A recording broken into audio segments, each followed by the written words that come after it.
யார் மேலே கை வைக்கிற? எங்க அப்பா மேல கை வச்சுருவியா நீயி? அப்படின்னு வெளுத்தான் பாருங்க நம்ம சரவணன் அப்படிங்கிற மாரி தான் கதை போப்போகுது அப்படிங்கிறது தான். என்ன ட்விஸ்ட்டு அப்படின்னாக்கா, சரி ஒரு வழியா வந்து சேர்ந்துருவாய்ங்க அப்படின்னாக்கா, அத சேர விடக்கூடாது அப்படின்னு 2 பேரும் கங்கணம் கட்டுறதுனால, அது இன்னும் நடக்காம போப்போகுது அப்படிங்கிறது தான். ஸோ சாப்பாடு ரெடி ஆயிட்டிருக்கு. சாப்பாட்டுக்கு வந்துட்டு எல்லாம் பசங்கள்லாம் வந்து வெட்டுறாய்ங்க, காய வெட்டுறாய்ங்க, கறிய வெட்டுறாய்ங்க, வெட்டிட்டு இருக்காய்ங்க. இந்த அம்மா வந்து சமைக்கிறதுக்கு வருது. செந்தில் வந்துட்டு அப்படியே மெதுவா ஸ்லோ மோஷன்ல பண்றான். அங்க வந்து வம்பிழுக்குறாங்க அவன.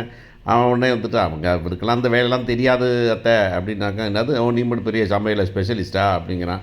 "இல்ல இருந்தாலும் இந்த வேலை உங்களுக்கு தெரியாதுல்ல" அப்படின்னு சொல்லிட்டு இருக்காங்க. "என்னடா பேசிட்டு இருக்க? சீக்கிரம் சமைங்கடா" அப்படின்னாக்கா, இப்போ வந்துருவாங்களாமா? வந்துருவாங்கடா டென்ஷன் ஆயிட்டு இருக்குது. டென்ஷன் ஆகி போய் எட்டி பார்த்தா முடியல. என்னடா வரமாட்டேங்கிறாங்களேன்னு பார்த்துட்டு இருக்கும்போதே, அங்கே பார்த்தீங்கன்னா சக்திவேல் ஒரு மாதிரி நோந்து பார்த்துட்டு, "ஏண்ணே ஏண்ணே" அப்படிங்கிறாரு. "என்ன சொல்லுப்பா" அப்படிங்கும்போது அவங்க அம்மா வந்துடுறாங்க. உடனே அமைதியாயிடுறாரு. உடனே வந்துட்டு அவங்க வந்து சொல்கிறாங்க, "ஏப்பா போகிறோம் ரொம்ப நாள் கழிச்சு போகிறோம். சும்மா கை வீசிட்டு போகக்கூடாதுல்ல. ஏதாச்சும் பழம் இதெல்லாம் வாங்கிட்டு வர சொல்லுப்பா" அப்படின்னு. "சரி வாங்கிட்டு வர சொல்லுமா" அப்படின்னு சொல்லிட்டாரு. சொன்ன உடனே, "அண்ணே அந்த அந்த பிஸ்னஸ் எல்லாம் முடிஞ்சுண்ணே அதெல்லாம் பண்ணிடலாம்ண்ணே அண்ணே பண்ணிடலாம்ண்ணே" அப்படின்னு அதாவது சொல்கிறதுக்கு யோசிக்கிறாரு அப்படிங்கிற உடனே, "அண்ணே அந்த வீட்டுக்கு போகிறதுக்கு எனக்கு பிடிக்கலண்ணே" அப்படின்னு. "எனக்கு தடா பிடிக்கல. அப்புறம் என்னண்ணே நமக்கு பிடிக்கல எனக்கும் பிடிக்கல பேசாமல் போக விட்றலாம்." "எப்படிடா சொல்லிட்டோம்ல வரேன்னு சொல்லிட்டு." "இல்லை வர வேணாம் ப்ரோக்ராம் கேன்சல்டு" அப்படின்னு சொல்லி அனுப்பிடலாம்ண்ணே. வேறு நம்ம வேலை இருக்குன்னு சொல்லிக்கலாம்ண்ணே அப்படின்ட்டு. அம்மாவுக்கு ப்ராமிஸ் பண்ணிட்டான். அம்மாவுக்கு ஆசைப்பட்றாங்க. "போயிட்டு வந்துடுவோம் சக்தி பேசாமல் இரு சக்தி" அப்படின்னு. இப்போ ஒரு அப்செட் ஆயிடுறாரு. என்னடா கவுத்து போட்டுடலான்னு பார்த்தாக்க இப்படி பண்ணிட்டானே அப்படின்னு சொல்லிட்டு அந்த மனுஷனை முறைச்சி பார்க்குறாரு. மனசுக்குள்ளே நினச்சிக்கிறாரு, இப்படி பண்ணிட்டாங்கனாக்க என்ன ஆகுது, நம்ம செல்லா காசாக்கிடுவாங்களே, நம்ம நினச்சது நடக்காதே, நம்ம மகனுக்கு சொத்து வந்து சேராதே அப்படிங்கிறத போட்டு ஒரு தனியாக போட்டு புலம்பிகிட்டு இருக்காரு. முத்துவேலு பாவம் அவர் வாட்டில் கமுக்காமல் இருக்கிறாரு.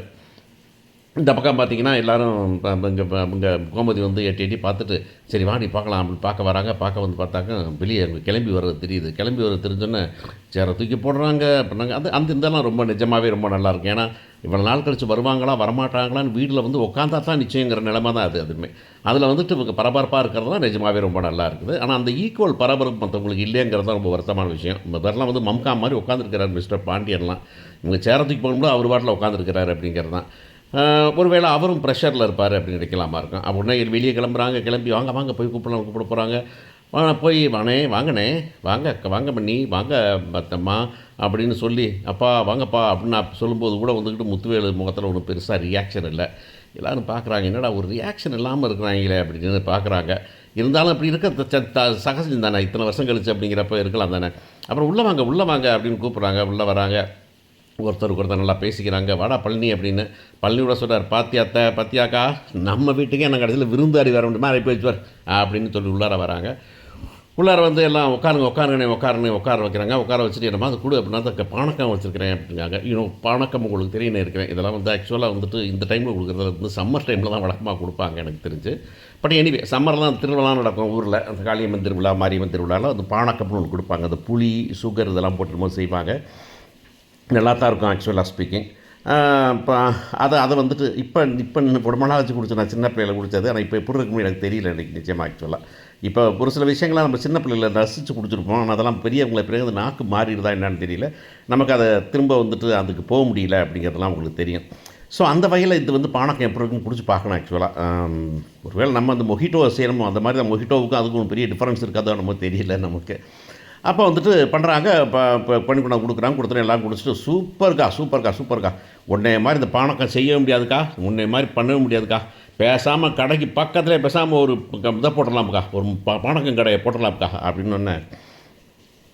உடனே அவர் சக்திவேலு, "டேய் என்னடா பேசுகிற, என்னடா மளிகை கடை பானக்கம் அதை தாண்டவே இல்லைடா நம்ம குடும்பம்லாம், நம்ம குடும்பத்து பொம்பளைகள்லாம் பானக்க கடை போடுறவங்களா வந்தால் அந்த லெவலில் தான் நம்ம இருக்காமாடா குடும்பம்" அப்படிங்கிற மாதிரி பேசுகிறோன்னே எல்லோரும் டக்குன்னு அப்செட் ஆகிடுறாங்க. ஆனால் பாண்டி வந்து அந்த இதில் சரி பண்ணுறாரு. "ஏங்க கல்யாணம் முடிஞ்சது 30 வருஷம் ஆச்சு உங்களை விட்டு வந்து, ஒரு நாள் கூட அவளை வந்துட்டு என் பொண்டாட்டியை வந்து மளிகை கடை கூட்டி போகிறதில்ல, அவளை வேலைக்கு வரக்கூடாதுன்னு சொல்லியிருக்கிறேன். அப்படி இருக்க நான் பணக்கு கடை வைக்க வச்சுருவேன்" அப்படின்னு. "ஏன்னா சும்மா சொன்னேன், நல்லா இருக்குதுன்னு சொன்னேன், மற்றபடி ஒன்றும் இல்லைண்ணே" அப்படிங்கிறாங்க. அப்புறம் ஒன்று நைஸாக வந்துட்டு இப்போ அப்படியே அவருக்கு என்னடா கொளுத்தி போட்டோம் வேகலையே அப்படின்னு சொல்லிட்டு அடுத்து சுகன்யா. அப்போ அங்கே சுகன்யாட்ட, "ஏன் சுகன்யா நீ இந்த பக்கமே வர்றதில்ல" அப்படின்னு. "ஏன் உங்களுக்கு தெரியாதாக்கா?" "ஏன் என்னது?" அப்படின்னா, "நீங்கள் தான் வந்துட்டு எங்கள் வீட்டுக்காரை வந்து கழுத்தை பிடிச்சி தள்ளினீங்கல்ல, இந்த பக்கம் வீட்டுக்கு நுழையாத அப்படின்னு, இனிமேல் எட்டி பார்க்காத வீட்டை இப்போ வாசப்படி மீக்கணும் கட்டி விட்டீங்கல்ல, அப்புறம் எப்படி வர முடியும்" அப்படின்னு. இல்லடி அன்னைக்கு ஒரு கோவத்தில் என்ன கோவம் அண்ணன் தம்பியை வந்து கடை வச்சு கொடுக்குறது தப்பா அப்படின்னு சுகன்யா கொளுத்தி போடுது. பற்ற வச்சுட்டியே பரட்டை அப்படிங்கிற மாதிரி தான். இப்போ ஏன் அவங்க அண்ணன் தம்பி கடை வச்சு கொடுத்தா கடைக்கு போகக்கூடாதா? இப்போ என்ன இப்போ முதல்ல போயிடுச்சு உங்களுக்கு அப்படின்னு கேட்டாக்கா. சரி விடு அப்படின்னா சரி விடுன்னா என்னது? அப்போ கடைசியில் வந்துக்கிட்டு ஏன் இப்போ வந்துட்டு அவங்க அண்ணன் தம்பியை வச்சு கொடுத்த கடை உங்களுக்கு பிடிக்கலையா அதானையா அப்படின்னு. சுகன்யா பேசாமல் கம்முன்று சுகன்யா பேசாமல் குழப்பிக்கிட்டு இருக்காத அப்படின்னு சொல்கிறாங்க. இல்லை அப்படின்னு சொல்லிட்டு நம்பாள் மீனா வந்துட்டு இங்கே பாருங்கள் சுகன்யா இதுக்கெல்லாம் கிடையாது. என்னன்னாக்கா வருத்தம் என்ன அத்தை மாமாவுக்கு அப்படின்னாக்கா கடை வைக்கிறேங்கிறத சொல்லலை, கடை இங்கே தான் வைக்க போகிறீங்கிறதே எனக்கு சொல்லலை அப்படிங்கிறது தான் விஷயம் அப்படின்ன உடனே ஆமாம் அப்போ என்னைய குறை சொல்கிறீங்களா அப்படின்னு சக்தி இருக்கிறார். அப்போ நாங்கள் பண்ணது தப்பா, அவனுக்கு கடை வச்சு தம்பி பையலுக்கு ஒரு கடை வச்சு கொடுக்குறது நாங்கள் பண்ணது தப்பா அப்படின்னா இல்லை அப்படிலாம் சொல்லலை அப்படின்னு சொல்லும்போது சுகன்யா வந்து அப்படி தான் சொல்கிறீங்க அப்படிங்க.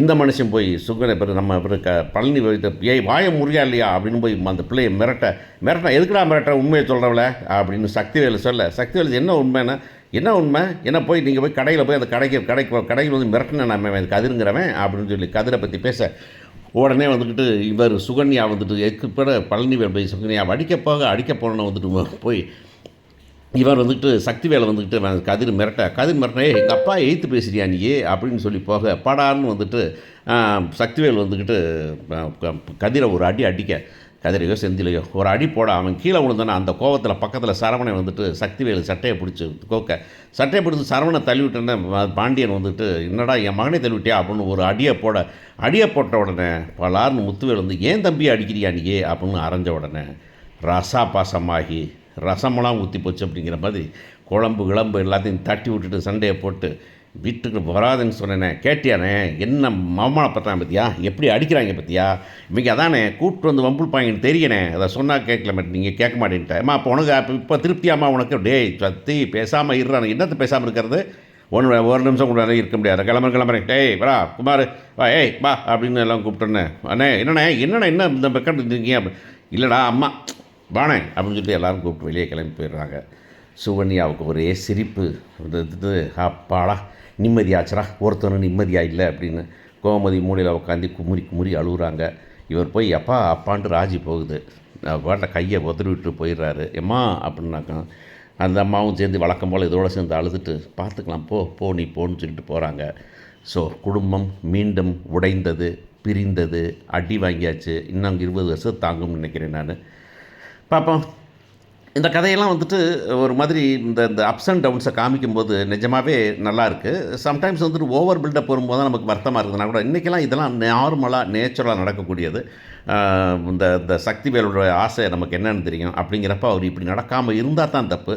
சுகன்யா யார் கேரக்டர்னு தெரியும், சுகன்யா கேரக்டருக்கு இப்படி இருந்தால் தான் சரியாக இருக்குன்னு தெரியும். ஆனால் ஒன்று சுகன்யா தப்பு பண்ணிகிட்டே போவாங்க, ஆனால் பழனி கேட்க மாட்டார்.